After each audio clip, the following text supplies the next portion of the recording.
Welcome back. I'm going to take a few minutes to talk about the finer points, or more accurately, the finer edges of broadhead maintenance. Check it out.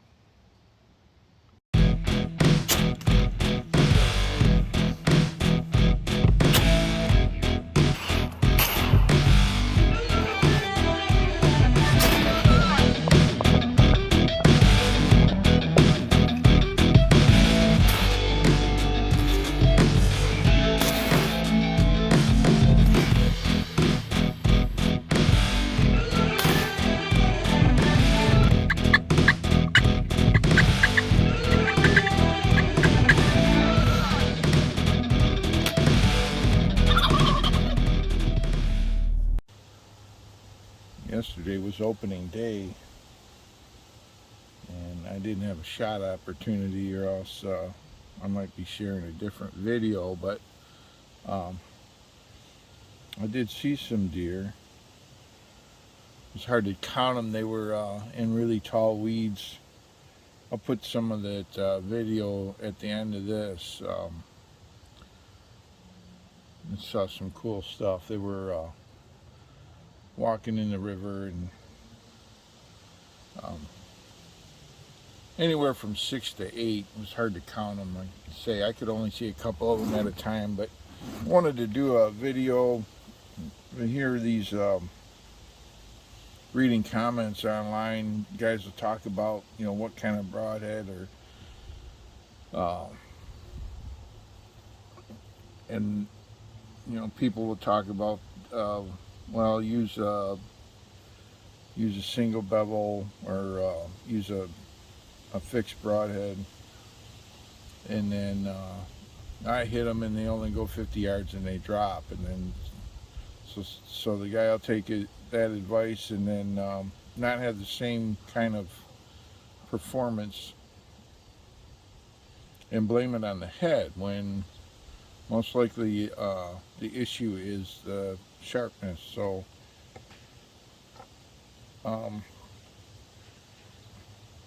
tissue is pretty hard to cut. I mean, animals are not fragile. It's really hard to cut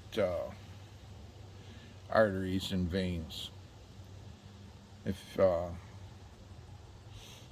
you've ever dressed a deer, you probably know that you reach up in there and you got to cut the windpipe in the veins to remove the heart and lungs. The knife has to be sharp. So when this zips through a deer at a few hundred feet per second, it has to be razor sharp. And so if and not jagged, it has to be just like a scalpel. And I'm gonna test that. We use a rubber band, but I'm gonna show how to do that. The initial, I think a lot of guys have seen, or if you have fixed heads, you have to you stone them until you raise a burr. And I have a video I did last year year before, where I showed some of that. When you'd raise the burr, and then you have to work that burr off. But you have to develop the burr. Once you have a head to that point, you can strop it. And I have a leather belt here. You can strop it, and what the strop does is it pulls off the little microscopic wires. I guess if you were to look at them, they would be real fine wires, and little jagged flaps, and it kind of aligns them, and it breaks the ones that are just kind of hanging. But when you strop, so you can see this, if there's any kind of a burr, what you'll get is what I got back over here, all this light colored stuff, that burr will drag. So once we got it pretty sharp and we want to test it,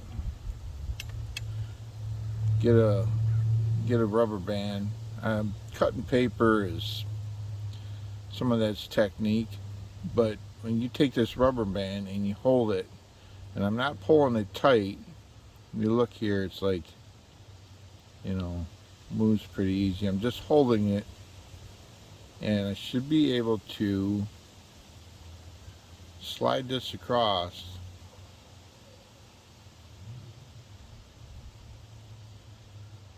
and have that cut without really rolling that rubber band. This side's a little bit better. A little bit better. It sinks in there, but it should sink right in without having to stretch this. Because those the veins are in the arteries are in there. They're not pulled tight. They got pressure in them,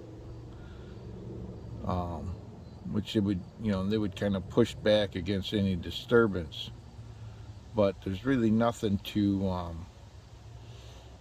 pull them tight like you'd pull a rope tight and to cut it. So what I do to get these just absolutely hair popping sharp, I have some of this, it's a real fine compound, abrasive compound for bore lapping, and you can actually do this just on a bill. Bill has more cotton in it than paper, and so I put some of this on here, or you could put it on the strap, but there's different kinds of compounds that you can use. But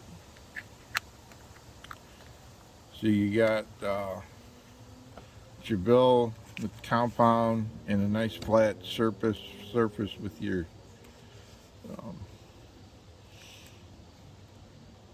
bill on top, and then lay that on this one here, this single bevel. I'm going to lay that bevel flat on that.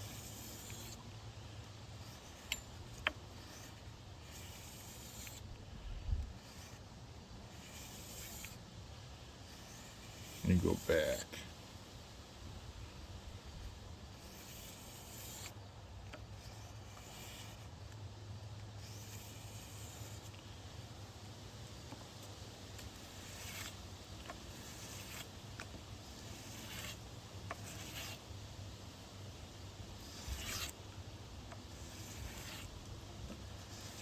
There's no magic to the number of passes you're going to make here. This is super microscopic, the removal that we're doing.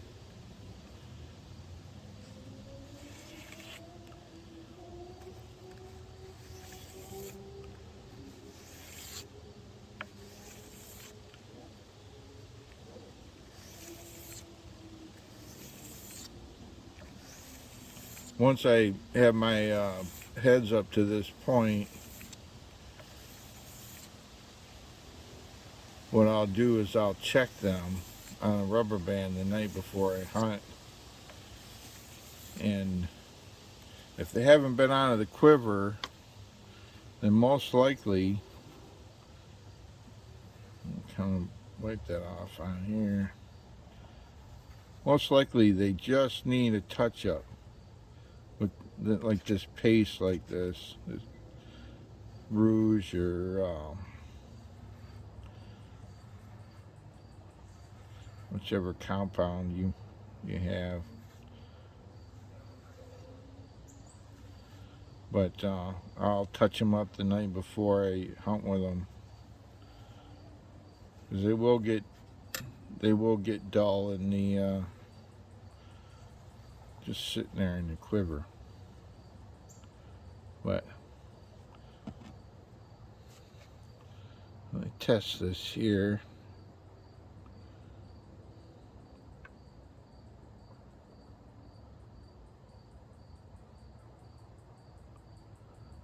Shouldn't really roll that too much. I'm holding it loose.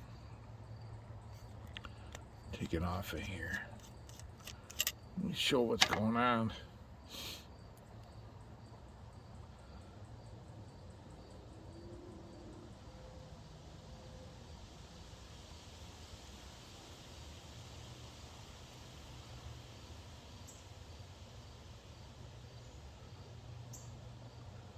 Pull on like this.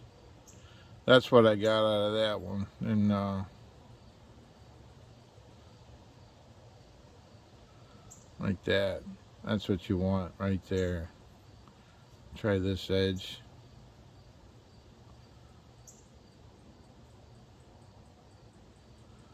Just like that.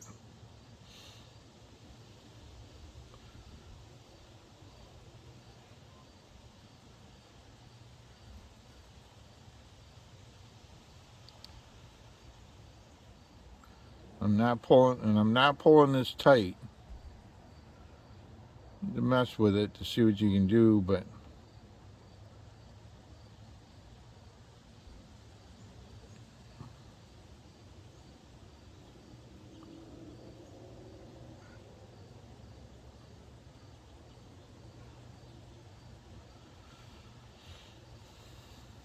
let's see.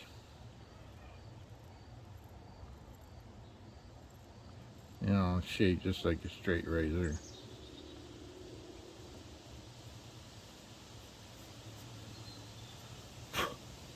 Anyway, that's it. That's the stuff. That's the fine. It's probably the finest edge you're gonna put on your blades is to stone them, strop them. Come over here, get some really fine compound.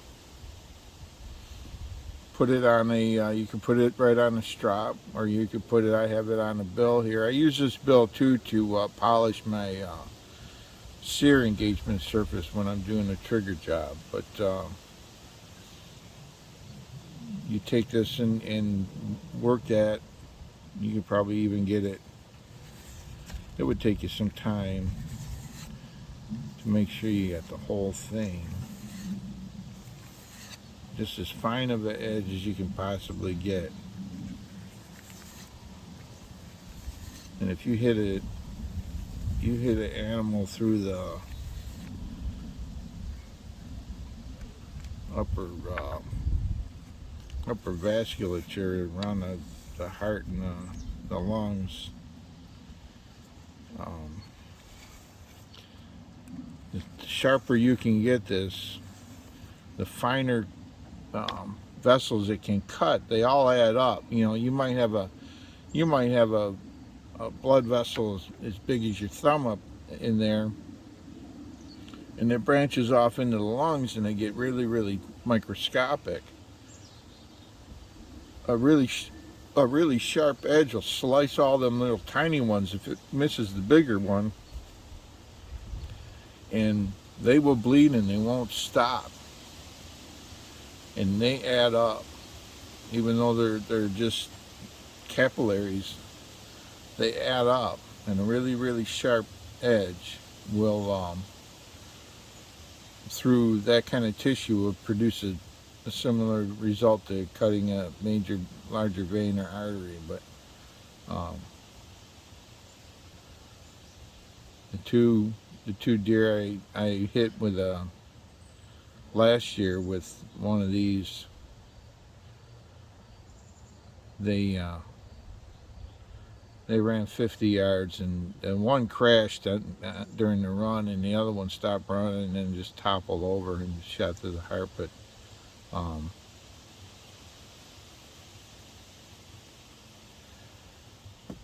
But that's it. Get them sharp, keep them sharp. Just tweak them the night before you go out, and good luck, good hunting, and watch the some video of the scenery and the deer.